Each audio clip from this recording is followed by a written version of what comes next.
नमस्कार विद्यार्थी मित्रांनो, मी सुदर्शन देवघरे पुन्हा एकदा तुम्हा सगळ्यांचं स्वागत करतो माझ्या YouTube प्लॅटफॉर्मवर सायन्स विथ सुदर्शन या प्लॅटफॉर्मवर। मित्रांनो, आपण आरआरबी साठी बॅच सुरू केलेली आहे, ज्यामध्ये आपण लॅबोरेटरी सुपरिटेंडंट आणि लॅब असिस्टंट या ज्या दोन पोस्ट आहेत त्याच्यासाठी आपण ही बॅच सुरू केलेली आहे। पण त्याचबरोबर अपकमिंग जी महानगरपालिका आहे त्यामध्ये ज्या लॅब टेक्निशियनच्या जागा येणार आहे, प्रत्येक जिल्ह्यामध्ये ही ऍड असणार आहे, त्यासाठी देखील ही बॅच आपण उपयोगी पडणार आहे। तर या दोन्ही पोस्टसाठी, आरआरबी साठी आणि येणाऱ्या महानगरपालिकेसाठी जे लोक प्रिपरेशन करत आहेत त्यांनी ही बॅच जॉईन करा। मला माझ्या 9960 157 852 या नंबरवर मला कॉन्टॅक्ट करा।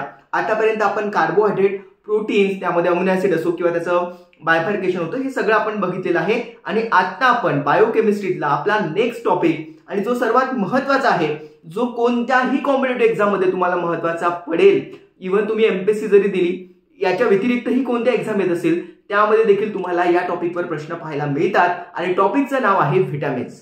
हा देखील बायोकेमिस्ट्रीचा खूप महत्त्वाचा टॉपिक आहे। सो ऍक्च्युली व्हिटॅमिन्स काय असतात? आपण नेहमीच लहानपणीपासून आपल्या आई बाबांच्या तोंडून ऐकतोय की हे फळ खा, ते फळ खा, त्यामधून तुला हे व्हिटॅमिन्स मिळेल। तर असं आपण बरंच ऐकलेलं आहे की ऍपल्स खा, तुम्हाला व्हिटॅमिन ए मिळेल, किंवा जे सिट्रस फ्रूट असतात जसं की लिंबू झालं, संत्र झालं, त्यामधून आपल्याला व्हिटॅमिन सी मिळते। या काही जनरल गोष्टी तुम्हाला माहिती आहे, पण एक्झाम पॉइंट ऑफ व्ह्यू इतक्या सफिशियंट नाहीये, त्याला आपल्याला खूप खोलवर घेऊन जावं लागेल। म्हणजे व्हिटॅमिन्स या टॉपिकवर टेक्निकल दृष्टिकोनातून कोणतेही प्रश्न आले तर आपण त्याच्यासोबत डील करूच शकलो पाहिजे, इतकं चांगलं आपण हा टॉपिक शिकणार आहे। सो मित्रांनो, आता बघूया आपला आजचा टॉपिक बायोकेमिस्ट्री मधला व्हिटॅमिन्स। सो व्हिटॅमिनची डेफिनेशन काय आहे मी इथे लिहिली आहे। व्हिटॅमिन जो आहे हा एक ऑर्गॅनिक कंपाऊंड आहे। ऑर्गॅनिक कंपाऊंड तुम्हाला माहिती असेल, ऑर्गॅनिक कंपाऊंड म्हणजे काय? कार्बन कंटेनिंग कंपाऊंड आहे। Organic compound present in a food and they are required in a minute quantity. तर हे जे व्हिटॅमिन्स आहे ते आपल्या बॉडीमध्ये तयार होतात का? नाही, आपल्या बॉडीमध्ये तयार होत नाही। बऱ्याचशा गोष्टी जे आहे ते बॉडी आपली स्वतःच बनवते। तुम्हाला माहिती असेल की काही प्रोटीन जे आहे बॉडी स्वतः बनवते, अमिनो ऍसिड स्वतः बनवते, आपली बॉडी स्वतः बनवते। Essential, non essential amino acid आपण बघितले होते। इसेन्शियल अमिनो ऍसिड जे आहे, ज्यापासून पुढे प्रोटीन बनणार आहे, ते आपल्याला बाहेरून घ्यायचे असतात। पण नॉन इसेन्शियल अमिनो ऍसिड जे आहे, ज्याच्यापासून पुढे प्रोटीन बनतील, ते बॉडी स्वतः बनवत असते। म्हणजे काही जे कंपोनंट्स आहे ते बॉडी स्वतः बनवते। जसं कार्बोहायड्रेट मध्ये देखील आपण बघितलं की ग्लायकोजनच्या फॉर्म मध्ये बॉडी ठेवून देते आणि पुन्हा त्याचं कन्व्हर्शन ग्लुकोज मध्ये करते। तर काही ना काही प्रमाणामध्ये हे बाकी कंटेंट जे आहे ते आपल्या बॉडीमध्ये देखील तयार होतात।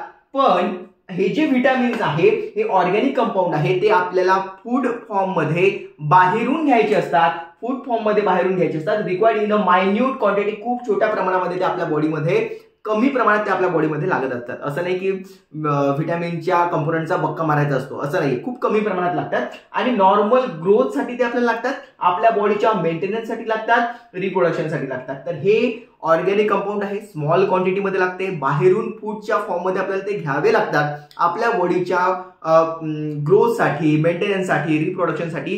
हे सर्व व्हिटॅमिन जे आहे ते खूप महत्त्वाचे आहे।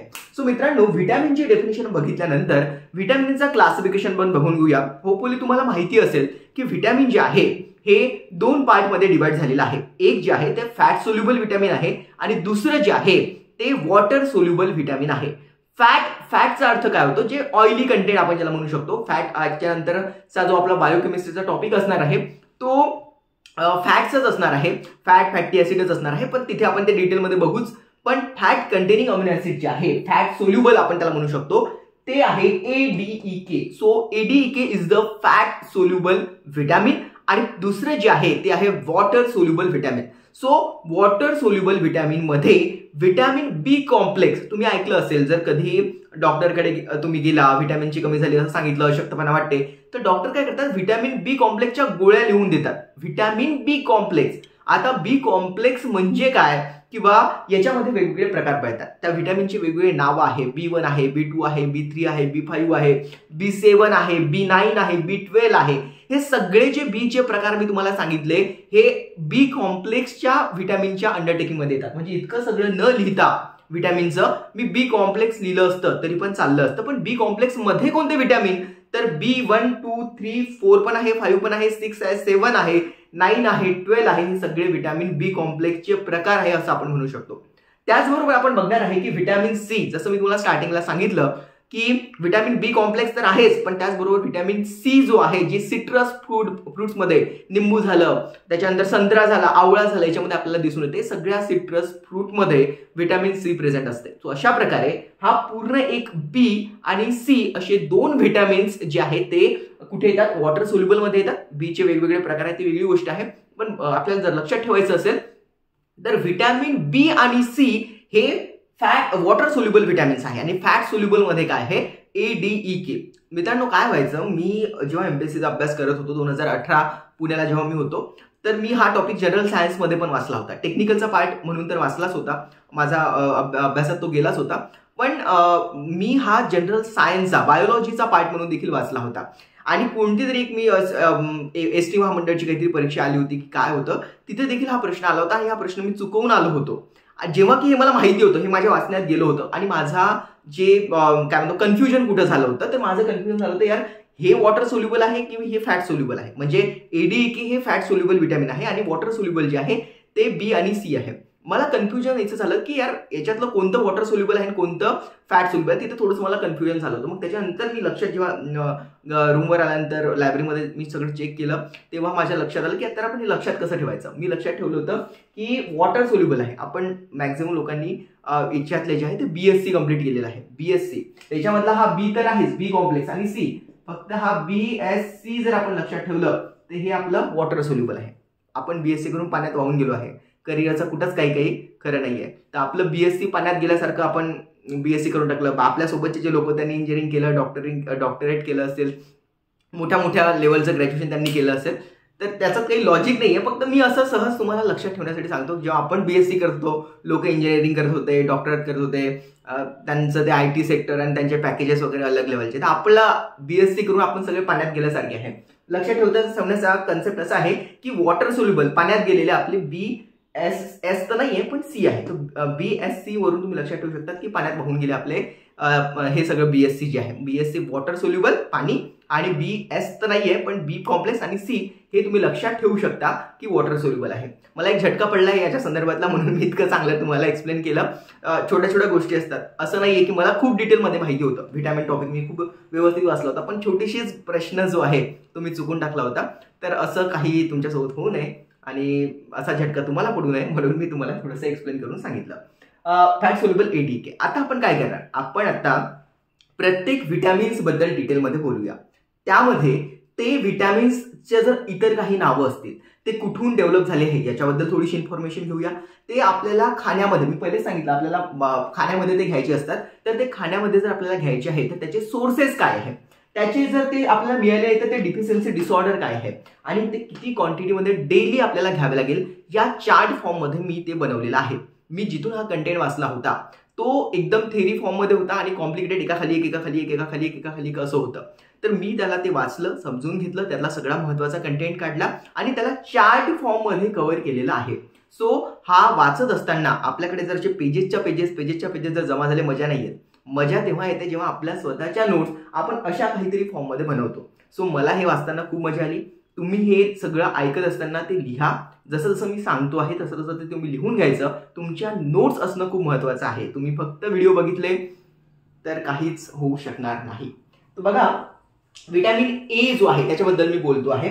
व्हिटॅमिन ए ला दुसरं एक आहे अँटी झेरोप्थॉल्मिक व्हिटॅमिन असं देखील म्हणतात. व्हिटॅमिन ए चं दुसरं नाव काय आहे तर अँटी झेरोप्थॉल्मिक व्हिटॅमिन, अँटी झेरोप्थॉल्मिक व्हिटॅमिन असं देखील त्याला म्हणतात. त्याच्यानंतर ऍक्च्युअली तुम्ही ऐकलं पण असेल, व्हिटॅमिन ए ची आणखी काही नावं आहेत. त्याला रेटिनॉल असं म्हणतात, रेटिनल असं देखील म्हणतात आणि रेटिनोइक ऍसिड असं देखील म्हणतात.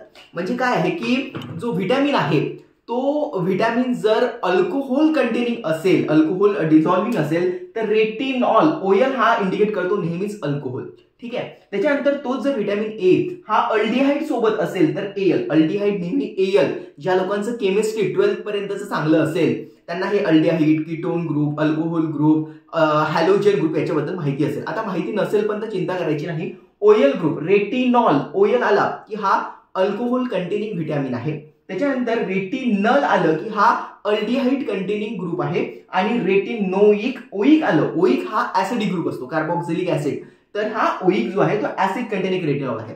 हे तुम्हाला लक्षात नाही पण राहिलं, मी डिटेलमध्ये सांगण्याचा प्रयत्न केला, पण रेटिनॉल हा एक शब्द जो आहे हा व्हिटॅमिन एचाच एक दुसरं नाव आहे असं तुम्ही लक्षात ठेवू शकता. ज्यांना डिटेलमध्ये समजून घ्यायचं आहे तर असं समजा की रेटिनॉल अल्कोहोलच्या संदर्भात, रेटिनल अल्डिहाइडच्या संदर्भात एल लागलेला आहे, आणि रेटिनोइक ऍसिड जो आहे हा आहे कशा संदर्भात, ऍसिडच्या संदर्भात आहे. ठीक आहे. सो मित्रांनो, vitamin A from the plant pigment त्याला म्हणतात कॅरोटेनॉइड्स. कॅरोटेनॉइड्स म्हणजे काय? आता हे कॅरोटेनॉइड्स काय आहे की व्हिटॅमिन ए आपल्याला कॅरोट पासून पण मिळतो. मी लक्षात कसं ठेवलंय सांगतो. ज्या प्लांट्स पासून, ज्या फ्रुट्स पासून आपल्याला हे व्हिटॅमिन मिळणार आहे त्या पिगमेंटला म्हणतात, ज्याच्यापासून हे व्हिटॅमिन ए आपल्याला मिळणार आहे त्या पिगमेंटला म्हणतात कॅरोटेनॉइड्स. कॅरोटेनॉइड्स, कॅरोटेनॉइड्स हे पिगमेंट आहे. बघा काय vitamin A from a plant pigment. ज्या प्लांट पिगमेंट पासून व्हिटॅमिन ए आपल्याला मिळणार आहे त्या प्लांट पिगमेंटला म्हणतात कॅरोटेनॉइड्स. काय म्हणतात? कॅरोटेनॉइड्स. सो आतापर्यंत आपण बघितलं व्हिटॅमिन ए. त्याचं दुसरं नाव मी तुम्हाला सांगितलं अँटी झेरोप्थॉल्मिक व्हिटॅमिन. अँटी म्हणजे विरुद्ध. ते का बरं आहे ते मी तुम्हाला पुढे सांगेल, आणि एवढं कठीण नाव काय आहे ते पण सांगेल.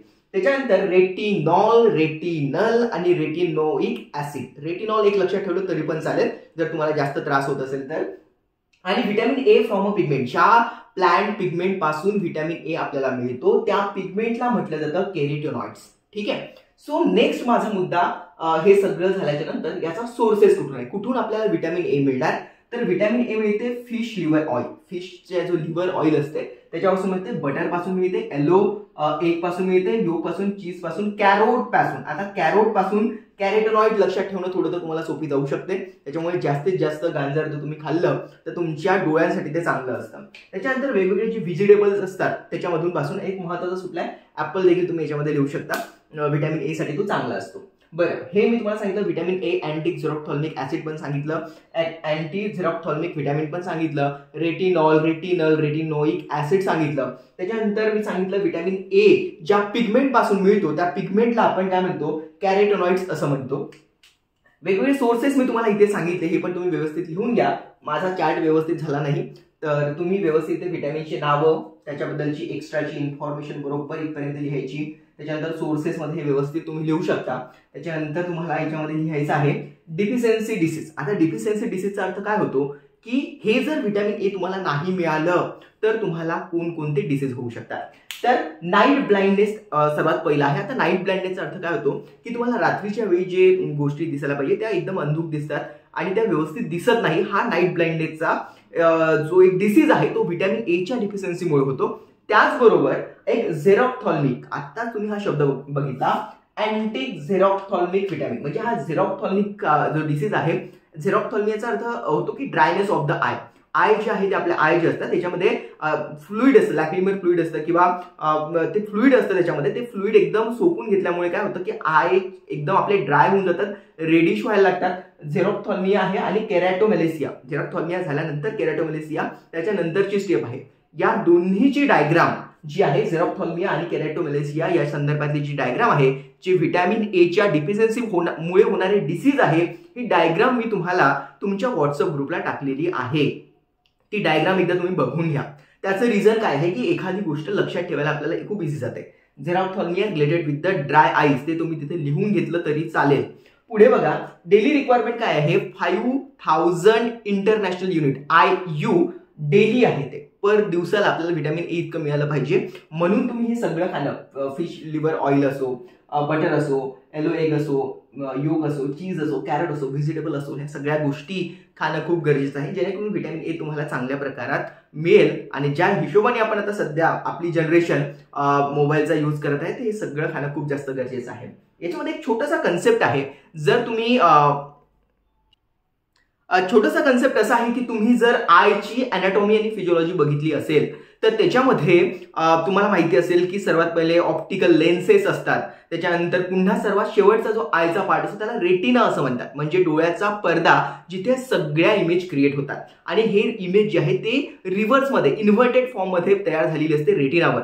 तिथे असते ऑप्टिक नर्व डोळ्याच्या भोवती आणि ती सगळी इन्फॉर्मेशन ब्रेनकडे घेऊन जाते आणि ते तिथे सरळ होते डोक्या म्हणजे आपल्या ब्रेनवर गेल्यानंतर. सो मुद्दा हा आहे की आपला जो रेटिना आहे, डोळ्याचा सर्वात शेवटचा भाग, तिसरी लेअर जी असते आपण त्याला म्हणतो ती रेटिना आहे. या रेटिनामध्ये दोन प्रकारचे सेल असतात. हे जे मी सांगतो आहे व्यवस्थित ऐका, तुम्हाला तुमच्या शब्दामध्ये लिहायचं आहे. सो बघा मी काय म्हणतोय. डोळ्यामध्ये रेटिना असतो, त्या रेटिनामध्ये दोन प्रकारचे सेल असतात. एक जो सेल आहे त्याला म्हणतात रॉड सेल आणि एक जो आहे त्याला म्हणतात कोन सेल. कोन, तर रॉड सेल आणि कोन सेल हे दोन प्रकारचे सेल, फोटोसेन्सिटिव्ह सेल असतात. हे तुमच्या रेटिनावर प्रेझेंट असतात. आता ह्या रॉड सेलमध्ये काय असते तर रोडॉप्सिन नावाचं पिगमेंट असते. कोन सेलमध्ये काय असतो आयडोस्पिन नावाचं पिगमेंट असते. सो मी काय सांगितलं, रेटिनामध्ये कोणत्या प्रकारचे दोन सेल, पहिला एक रॉड असतो आणि दुसरा असतो तो कोन सेल असतो.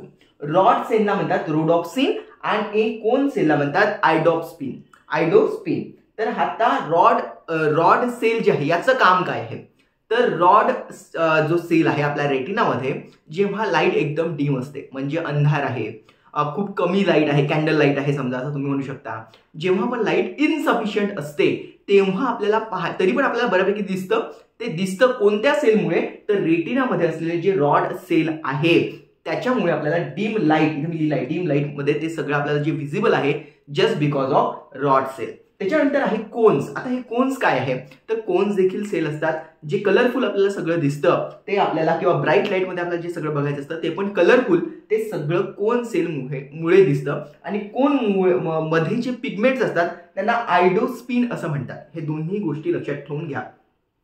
दोन सेल रेटिनामधले, एक आहे रॉड, एक आहे कोन. रॉड मध्ये जो पिगमेंट आहे, त्या रॉड तर सेल आहे ना, रॉड शेपचा सेल असतो, त्या सेल मध्ये जो पिगमेंट आहे ज्याच्यामुळे हे सगळं होतं त्याला रोडोप्सिन असं म्हणतात आणि याला म्हणतात कोनला आयडोस्पिन असं म्हणतात. नंतर डीम लाईट आहे आणि ब्राईट लाईट आहे असं तुम्हाला लक्षात ठेवावं लागेल.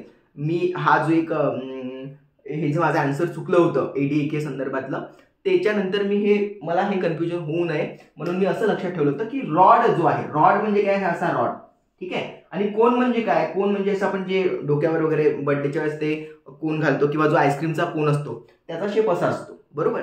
आणि रॉडचा जो शेप असतो तसं. मला सांगा रॉड कोणत्या लोकांसाठी गरज असतो. रॉडनी जर तुम्हाला मारायचं आहे तुम्ही कोणाला मारणार, डीमवाल्या स्टुडंटला की ब्राईटवाल्या. जे डीम लोक असतात, जे एकदम आपले आरामात असतात, त्यांना तुम्हाला रॉडनी मारावं लागेल सो दॅट ते कशी होतील, ऍक्टिव्हेट होतील. तर मी माझं असं लक्षात ठेवलं होतं की डीम लोक जे असतात, डीम लोक, त्यांना रॉडची गरज असते. आणि कोण जे आहे ते तर ब्राईट जे काही आपले कामं असतात, म्हणजे जसं जर तुम्ही बर्थडे करत आहे ते सगळं लखलखाट असणार आहे, ते तुम्ही कोणची ते टोपी घालून फिरणार, किंवा आईस्क्रीमचा जो कोन असतो तो पण आपण एकदम झगमगाट वाल्या याच्यामध्येच असतो.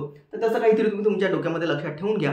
मी या छोट्या छोट्या गोष्टी का सांगतोय इतकं एक्सप्लेन करून, माझा अनुभव आहे, मी स्वतः अशा काही चुका केलेल्या आहे, त्या चुका तुम्ही करू नये. गोष्टी छोट्याच असतात, फक्त कसं कन्फ्युजनमुळे आपल्याला चुकू नये अशी माझी इच्छा आहे, म्हणून मी त्याला खूप जास्त एक्सप्लेन करण्याचा प्रयत्न करतो. माझे असे काही प्रश्न चुकले आहेत ते तुमचे चुकू नये यासाठी. आणि रॉड डीम लोकांसाठी आणि कोन जो आहे तो ब्राईट लोकांसाठी. आता आपण पुढल्या आपला जो व्हिटॅमिन आहे त्याच्याकडे जाऊया. जो नेक्स्ट व्हिटॅमिन मी घेतलेला आहे तो आहे व्हिटॅमिन डी. आता व्हिटॅमिन डी हा, जसं मी ए व्हिटॅमिन हा सरळ जर लक्षात ठेवायचं डोळ्यासंदर्भातला आहे, डोळ्यासंदर्भातले डिसीज आहे किंवा ते सगळं ते डोळ्यासंदर्भातलं असणार आहे. व्हिटॅमिन डी जो आहे याचे दोन प्रकार असतात, एक D2 आहे आणि एक D3 आहे. इर्गोकॅल्सिफेरॉल हा D2चं नाव आहे आणि दुसरा जो आहे क्लोरेकॅल्सिफेरॉल. सो तुम्हाला लक्षात ठेवायचं असेल इर्गो आणि एक आहे क्लोरे, बाकी तर कॅल्सिफेरॉल तर सगळ्या ठिकाणी सारखंच आहे. So calciferol vitamin D it is related with the बोनच्या मजबूतीसाठी व्हिटॅमिन डी ची गरज असते. म्हणूनच लहान मुलांना काय होतं, कोवळी ऊन जे असते याच्यापासून आपल्याला व्हिटॅमिन डी मिळू शकते. म्हणून लहान मुलं जे असतात त्यांना कोवळ्या ऊन दाखवावं सो दॅट त्यांचे बोन जे आहे हे चांगले होतात असं म्हणतात. सो व्हिटॅमिन डी दोन फॉर्म मध्ये आहे. तर व्हिटॅमिन आपले जे बोन्स आहेत त्याला कॅल्शियमची देखील गरज असते, म्हणून इथे नाव बघा कॅल्सिफेरॉल असं लिहिलं आहे. एक आहे इर्गोकॅल्सिफेरॉल, एक आहे क्लोरोकॅल्सिफेरॉल, अशी दोन नावं आपण बघितलेली आहे. सो इर्गोकॅल्सिफेरॉल म्हणजे व्हिटॅमिन D2 आणि व्हिटॅमिन D3 म्हणजे क्लोरेकॅल्सिफेरॉल, अशी दोन नावं आपण बघितलेली आहेत. ठीक आहे. सो हे झालं व्हिटॅमिन डी. D2 इर्गोकॅल्सिफेरॉल, D3 क्लोरेकॅल्सिफेरॉल. याचा सोर्स काय आहे, म्हणजे कुठून हे आपल्याला मिळणार, तर सोर्स काय आहे, तर सोर्स आहे फिश, लिव्हर ऑइल आणि 1 योग याच्यापासून आपल्याला व्हिटॅमिन D3 मिळू शकते. आणि जर सॉफ्ट उन्हामध्ये जर आपण गेलो, सॉफ्ट ऊन याचा अर्थ दुपारच्या 12 वाजताच्या उन्हापासून तुम्हाला ते मिळू शकणार नाही, कारण की व्हिटॅमिन D डायरेक्ट आपल्याला मिळत नाही. आपल्या स्किनवरचा जो पिगमेंट असतो त्याचं कन्व्हर्शन त्या उन्हामुळे व्हिटॅमिन D मध्ये होतं. तर ते फक्त सॉफ्ट ऊन जर असली, कोवळी ऊन जर असली त्याच्यामधूनच ते होऊ शकतं. सो लिव्हर आहे, फिश लिव्हर ऑइल आहे, एक योग आहे, फिश आहे, हे याचे सोर्सेस आहे. याच्यापासून आपल्याला व्हिटॅमिन D मिळू शकते. जाऊया आता आपल्या व्हिटॅमिन डीच्या डिफिशियन्सीमुळे होणारे डिसीजकडे. आणि तो डिसीज जो आहे तो म्हणजे ऑस्टिओमलेशिया आहे आणि एक आहे रिकेट्स. रिकेट्स जो आहे हा लहान मुलांमध्ये होणारा डिसीज आहे, बोन रिलेटेड डिसीज आहे. आणि त्याचबरोबर ऑस्टिओमलेशिया हा ऍडल्ट मध्ये होणारा डिसीज आहे. सो आता काय होतंय बघा, रिकेट जो आहे तो चाइल्ड मध्ये होतो आहे आणि ऑस्टिओमलेशिया हा ऍडल्ट मध्ये होत आहे. सो रिकेट्स मध्ये काय होतं आणि ऑस्टिओमलेशिया मध्ये काय होतं की पायाचे स्पेशली जे बोन असतात ते काय झालं, बेंड झालेले असतात. तुम्हाला मी हे जे ऑस्टिओमलेशिया आहे प्लस रिकेट्स आहे यामध्ये काय अंतर आहे, ऍडल्ट मध्ये आणि चाइल्ड मध्ये इतकंच अंतर आहे. रिकेट जो आहे तो लहान मुलामध्ये, ऑस्टिओमलेशिया जो आहे तो ऍडल्ट मध्ये होतो. याची डायग्राम मी तुम्हाला तुमच्या व्हॉट्सअप ग्रुपमध्ये पाठवली आहे, जो नवीन व्हॉट्सअप ग्रुप मी बनवलेला आहे. तर ज्या लोकांना बॅच जॉईन करायची असेल त्यांनी माझ्या या व्हॉट्सअप नंबरला मला कॉन्टॅक्ट करू शकता. जे लोक सध्या मला युट्यूबला बघत आहे आणि त्या व्हॉट्सअप ग्रुपला देखील तुम्हाला जॉईन होता येईल. सो याच्या संदर्भातली बोन कशा बेंड झालेले असतात त्याची डायग्राम मी तुम्हाला या व्हॉट्सअप ग्रुपला पाठवलेली आहे. So rickets in a child and osteomalacia due to the deficiency of vitamin D याचं जे रिक्वायरमेंट आहे डेली हे 400 इंटरनॅशनल युनिट आहे पर डे. सो मित्रांनो, अशा प्रकारे आपण आज व्हिटॅमिन म्हणजे काय हे बघितलं. त्याच्यानंतर व्हिटॅमिनचे जे टाइप्स आहे, फॅट सोल्युबल व्हिटॅमिन ADA आणि वॉटर सोल्युबल B आणि C. त्याच्यानंतर व्हिटॅमिन A, व्हिटॅमिन D याच्यामध्ये डिटेल इन्फॉर्मेशन ते पण चार्ट फॉर्म मध्ये आपण बघितलेली आहे. सो ज्या लोकांना ते लिहायचं असेल, म्हणजे लिहिताना तुम्ही काय, मी जसं जसं सांगतो आहे तसं लिहा, म्हणजे तुम्हाला ते इझी जाईल. आणि जर तुम्हाला लिहायचं असेल तर तुम्ही आता याचा स्क्रीनशॉट पण घेऊ शकता, सो दॅट तुम्हाला हे लक्षात येऊन जाईल काय काय आहे तर. ठीक आहे. सो आपण जाऊया आपल्या नेक्स्ट व्हिटॅमिन्सकडे लगेच. सो मित्रांनो, आतापर्यंत आपण व्हिटॅमिन जे आहे त्याची डेफिनेशन, व्हिटॅमिनचे प्रकार, फॅट सोल्युबल व्हिटॅमिन मध्ये आपण ADEK बघितलं, त्यापैकी AD आपण कंप्लीट केलेला आहे. आणि आता पुढे फॅट सोल्युबल मध्ये व्हिटॅमिन E आणि K. AD पहिले आपण केला होता, E आणि K आता आपण बघणार आहोत. सो बघा, आता व्हिटॅमिन E मध्ये आपण काय आहे, व्हिटॅमिन Eचं जे केमिकल कॉन्स्टिट्यूशनच्या बेसिसवर जे नाव आहे त्याला म्हटलं जातं टोकोफेरॉल किंवा त्याला अँटी स्टरिलिटी व्हिटॅमिन असं देखील म्हटलं जातं. सो व्हिटॅमिन के चे दोन नावं आहे, एक आहे टोकोफेरॉल आणि एक आहे anti sterility vitamin. So sources काय आहे, कॉटन सीड ऑइल आहे, सनफ्लावर ऑइल आहे, व्हीट जम ऑइल आहे, सोयाबीन आहे, एग आहे, मीठ आहे, फिश आहे. हे सर्व व्हिटॅमिन के चे सोर्सेस आहे ज्याच्यामुळे आपल्याला व्हिटॅमिन ई मिळू शकतं. डिफिशियन्सी डिसऑर्डर काय आहे, तर एक सर्वात महत्वाचं जे व्हिटॅमिन के संदर्भातलं आहे ते आहे स्टरिलिटी आणि दुसरं जे आहे मसल डिस्ट्रॉफी. मसल डिस्ट्रॉफीचा अर्थ काय होतो की कंटिन्युअसली मसलचे जे मास आहे ते कंटिन्युअसली कमी होत जातं, त्याचं थिकनेस जे आहे ते कमी होत जातं. या डिसीजला मसल डिस्ट्रॉफी असं म्हटलं जातं, जे व्हिटॅमिन के च्या अब्सेन्समुळे होऊ शकतं. आणि रिप्रोडक्टिव्ह अनॅबिलिटी जे आहे ते होते स्टरिलिटी, जे पण due to the absence of vitamin K मुळे होते. डेली रिक्वायरमेंट काय असली पाहिजे, तर 15 ते 30 ग्राम पर डेच्या संदर्भात हे व्हिटॅमिन केचं इनटेक कंटिन्युअसली असला पाहिजे. आणि हे झालं व्हिटॅमिन सर्व ईच्या संदर्भात. So vitamin E, cotton seed oil झालं, सनफ्लावर ऑइल झालं, व्हीट जम ऑइल झालं, सोयाबीन, हे सगळे त्याचे सोर्सेस आहेत. स्टरिलिटी अँड मसल डिस्ट्रॉफी हे त्याचे डिफिशियन्सी डिसऑर्डर आहे. आणि व्हिटॅमिन ई जे आहे हे दिवसातून पर डे 15 ते 30 मिलीग्राम आहे, ते इतकं त्याची अवेलेबिलिटी आपल्याला आपल्या बॉडीला असली पाहिजे.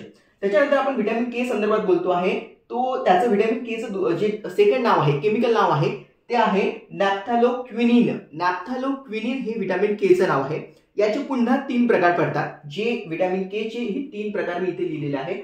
चुकूनही व्हिटॅमिन ई चे हे 3 प्रकार आहे असं कन्सिडर करू नका, माझ्या जागेची अवेलेबिलिटी नव्हती म्हणून मी खालचं व्हिटॅमिन के चे 3 फॉर्म इथे लिहिलेले आहेत. व्हिटॅमिन K1, K2 आणि K3 हे फायलोक्विनिन, बघा तुम्ही इथे पण बघू शकता नॅफ्थॅलोक्विनिन आहे, इथे पण आपण नॅफ्थॅलोक्विनिन लिहिलं होतं, फक्त नॅफ्थॅलो हा एक शब्द आला, बाकी क्विनिनच आहे. तसंच इथे पण K1 फायलोक्विनिन, फेर्नोक्विनिन आणि मेलाडायॉन हे व्हिटॅमिन K1, K2 आणि K3 चे रिस्पेक्टिव्ह नाव आहे. सो फायलोक्विनॉन, फेरोक्विनॉन आणि त्याच्यानंतर मेनाडायॉन हे व्हिटॅमिन K3 चं नाव आहे. K1, K2 आणि K3 असे व्हिटॅमिन K चे 3 प्रकार पडतात. व्हिटॅमिन K आपल्याला ग्रीन लिफी व्हेजिटेबल्स, कॅबेज आणि टोमॅटो पासून मिळतो. व्हिटॅमिन K चं सर्वात महत्त्वाचं काम जे आहे ते आपल्या बॉडीमध्ये क्लॉटिंग फॅक्टर संदर्भातलं आहे. म्हणजे तुम्हाला माहिती असेल आपल्या बॉडीचा नॉर्मल क्लॉटिंग टाइम जो आहे हा 5 ते 9 पर्यंतचा आहे. पण जर व्हिटॅमिन मिनिट्स बद्दल बोलतो आहे, 5 ते 9 मिनिट हा नॉर्मल क्लॉटिंग टाइम असतो. जर हा क्लॉटिंग टाइम आपल्या बॉडीमध्ये व्यवस्थित नसेल तर आपल्याला जो एकदा जर काही इंजुरी झाली त्यामधून जर ब्लड येत आहे तर ब्लड थांबणार नाही. यामध्ये काही जेनेटिक डिसऑर्डर पण आहे, जसं की हिमोफिलिया ए, हिमोफिलिया बी असे काही डिसीज जे आहे ज्याच्यामध्ये क्लॉटिंग फॅक्टरचा अफेक्ट असतो. टोटल क्लॉटिंग फॅक्टर जे आहे ते 13 फॅक्टर्स आहे. त्याच्यापैकी जो 7वा फॅक्टर आहे, 8वा फॅक्टर आहे हा रिलेटेड आहे विथ हिमोफिलिया. हे सगळं जे मी आता बोललो तुम्हाला क्लॉटिंग फॅक्टर संदर्भातलं हे सगळं आपण हिमॅटोलॉजीमध्ये जो टॉपिक आहे त्यामध्ये ऑलरेडी कव्हर केलेला आहे, जे तुम्हाला पाहायला मिळेल. लोअरिंग ऑफ प्रोथ्रोम्बिन लेवल, जर व्हिटॅमिन K ची कमतरता होत आहे, हे सगळे सोर्सेस जर तुम्ही कंटिन्युअसली तुमच्या बॉडीमध्ये घेत नाही आहे तर तुम्हाला काय होईल, प्रोथ्रोम्बिन लेवल जे आहे जे क्लॉटिंग फॅक्टरमध्ये खूप महत्त्वाचा रोल प्ले करतं त्याच्यामध्ये डिफिशियन्सी लोअरिंग त्याच्यामध्ये होऊन जाईल. ब्लिडिंग आणि हिमोरेज, सो क्लॉटिंग फॅक्टर जर आपल्या बॉडीमध्ये खूप कमी व्हायला लागले तर आपल्या बॉडीमध्ये ब्लिडिंग पण होऊ शकते. जसं तुम्ही बघितलं असेल डेंग्यूची, जर कोणी डेंग्यूने अफेक्टेड असेल प्लेटलेट काउंट हा कंटिन्युअसली कमी होत जातो आणि हा प्लेटलेट काउंट कधी कधी 30-40,000, कधी 12,000, 10,000च्या खाली देखील जाताना पाहायला मिळतो. आणि इतका जर प्लेटलेट काउंट कमी झालेला असेल तर तो देखील एक महत्त्वाचा क्लॉटिंग फॅक्टर आहे. अशा वेळी गम्समधून ऑटोमॅटिकच ब्लिडिंग व्हायला सुरुवात होऊन जाते. सो हे सर्व जे आहे ते क्लॉटिंग फॅक्टर संदर्भातलं आहे. किती मग हे सगळं जर आहे तर किती क्वांटिटीमध्ये व्हिटॅमिन K चं कन्झम्पशन आपण केलं पाहिजे, तर 2 मिलीग्राम पर्यंतचं कन्झम्पशन एक्सपेक्टेड आहे. मित्रांनो, आतापर्यंत आपण व्हिटॅमिनच्या type, vitamin, fat soluble vitamin आणि वॉटर सोल्युबल व्हिटॅमिन बघितलेलं आहे. आणि आता सर्वच्या सर्व फॅट सोल्युबल व्हिटॅमिन म्हणजे ADEK मी कंप्लीट केलेलं आहे. डिटेलमध्ये मी सर्व कव्हर केलेलं आहे. तुम्हाला कोणत्याही व्हिडिओज तुम्ही युट्यूबला बघितले तर नक्कीच इतकं डिटेलमध्ये तिथे तुम्हाला मिळणार नाही. त्याच्या केमिकल नावांपासून, सोर्सेसपासून, होणारे डिसीज आणि अदरही इन्फॉर्मेशन, जसे हे टाईप वगैरे जर तुम्ही कुठे बघितले असतील तर खूप क्वचित व्हिडिओ तुम्हाला मिळतील किंवा मिळणार नाही की ज्याच्यामध्ये इतक्या डिटेलमध्ये ह्या सगळ्या गोष्टी एक्सप्लेन केलेल्या आहेत. सो मित्रांनो, हे व्हिडिओ बनवण्यासाठी भरपूर मेहनत आहे. एकदा व्हिडिओला लाईक करा, शेअर करा, सबस्क्राईब करा आणि त्या विद्यार्थ्यांपर्यंत नक्की पोहोचवा ज्यांनी RRB संदर्भातले फॉर्म्स भरलेले आहे आणि पुन्हा जे अपकमिंग ज्या महानगरपालिकेच्या एक्झाम्स आहेत त्याच्यासाठी प्रिपरेशन करत आहे. सो टेक्निकल कोर्स जॉईन करण्यासाठी माझ्या या व्हॉट्सअप नंबरला मला कॉन्टॅक्ट करा. 9960 157 852. भेटूया लवकरच. तोपर्यंत जय महाराष्ट्र.